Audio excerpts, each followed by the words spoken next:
Willie D Live. What's up, family? 2 women are dead after they were hit by a car while fighting in the middle of the street. And guess what? The driver kept going. Check it out. Some breaking news to get to right now. Houston police say they're looking for a driver who they say hit and killed 2 women. And officers tell us the women were in the street when they were hit, right there along Cullen near Belfort and Reed. ABC 13's Courtney Carpenter, she's been speaking with investigators and joins us live with the latest. Courtney. And good morning to you, Rita. According to HPD, this all happened around 3:30 this morning right here in front of the Cullen Food Mart. Now, the sergeant out here on scene gave some information saying that these 2 women, one of them was in their 30s, the other possibly in their 50s, got into a fight. This fight carried out on into the middle of the street, and at some point, police say they were on the ground, rolling around, fighting right here by the median. That's when police say a red car came through and hit them both, killing them. Some people saw them, pulled over, tried to call the police, but unfortunately there was a red sedan driving potentially the speed limit in lane 1 that ran them both over and caused fatal injuries. And then that sedan proceeded to continue down the street without stopping and rendering aid. The sergeant says they do have some surveillance video of this happening, but it's not clear enough for them to release what kind of car it was just yet. He says this car likely will have some damage to the front corner. Now, this morning, he says they are continuing to look for more video and, of course, for that driver who took off. Now, so far, we don't know the names of the women who were killed out here or what they were fighting about this morning. The sergeant tells us, though, they are known in this area and are known to have gotten in fights before. Reporting live here in Sunnyside, Courtney Carpenter, ABC 13, Eyewitness News. Courtney, thanks so much for that live report. All right, fam. Let's address the elephant in the room. What the hell y'all doing out at 3:30 in the morning? 3 o'clock in the morning. What are you doing? What were they working? Like, they're fighting in the middle of the street, and they're so locked in that they don't understand that cars own the street. Cars occupy the street, and not everybody is paying attention to somebody like possibly being on the ground while they're driving on a street that is meant for cars.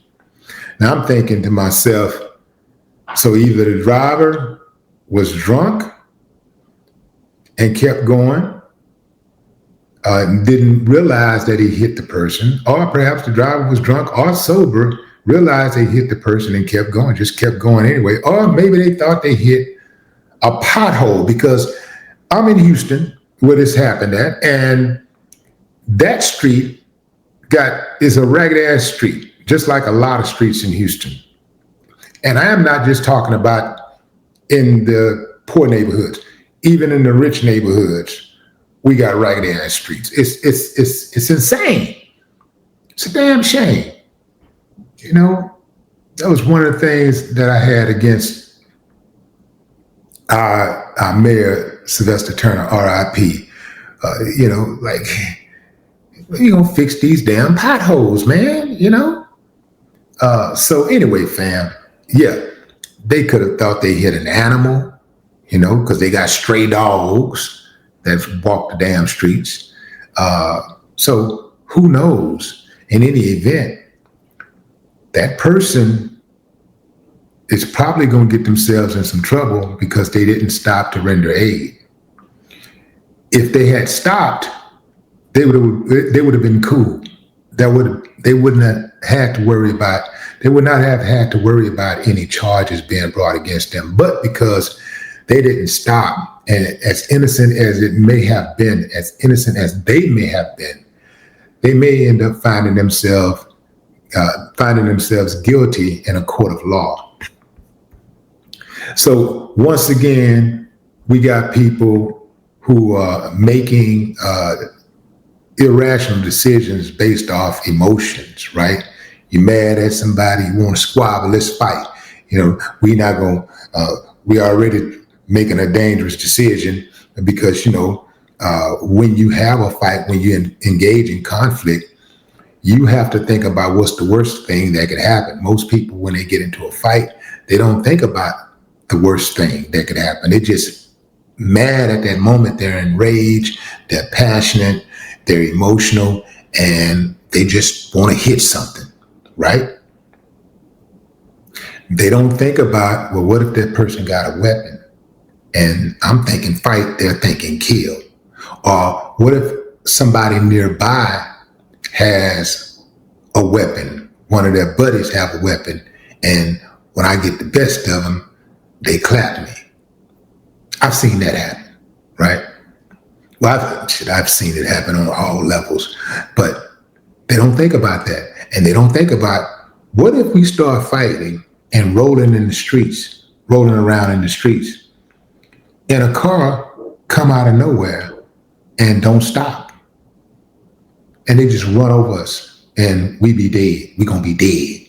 They don't be thinking like that. People just think about, in times of conflict, they think about what they're gonna do. They really don't think about what other people are gonna do. And I'm not just saying the person in front of you who you have direct, where you have a direct beef with. I'm talking about other people who are around. You can't control how other people are going to react to you when you're involved in conflict. You can't control how the authorities are going to react. You thinking you got a self-defense case. They say, nah, man, that ain't self-defense. Take this 20 years. See, there's a whole lot of people that got guns right now. They don't even know their rights. They don't even know when's the right time to actually use a gun. And that's why so many people who have a clean record, they find themselves in prison because they use that gun at times when they're not supposed to use the gun, right? They thinking, I'm mad. They came after me. They came at me, so I shot him and I killed him. No, there's different laws in different states, different, that states, different things for different circumstances. So you got to be on your game. You got to know. You got to know when to squeeze that trigger, because, you can end up one of them people that you thought, especially those people that talk down on people in prison. You got people who think everybody in prison is bad. They're the worst of the worst and the scum of the earth, and they deserve any conditions that they may have to be subjected to. They deserve that. So there are people that think like that until they find themselves in that exact same situation. And now they're thinking, damn, I wish I'd have had a little bit more compassion. I broke up a fight years ago. It's probably 20 years ago, at least 20 years ago. In the Galleria, well, not in the Galleria, but in the Galleria area. I pull up at the light. It's two dudes, black dude. They're fighting in the middle of the street. One dude got one leg. He hopping around, swinging on the dude. He mad. The other dude dusting him off. He fall. He get back up. So when I see what's going on, I hop out my car to break him up, because everybody else just watching. I'm like, man, y'all cut the shit out, man. Y'all know how silly y'all look. And the dude with the one leg said, see, he started it. That mother started. See, he's swinging on me, but he won't do that to a two-legged man. I was like, I couldn't laugh at that moment because it was so intense. But after I got down the road and I thought about what he said, I was like, dude say he won't do that to a two-legged man. But anyway, fam, y'all be careful out there. I would like to extend my condolences to the deceased, because even though they were acting wild and they brought that upon themselves, they do have family. You know, they had family no matter how crazy we think they are or how crazy they were. They got family that loved them. So I want to extend my condolences to the family. That's my time, fam. I appreciate y'all. No more talk.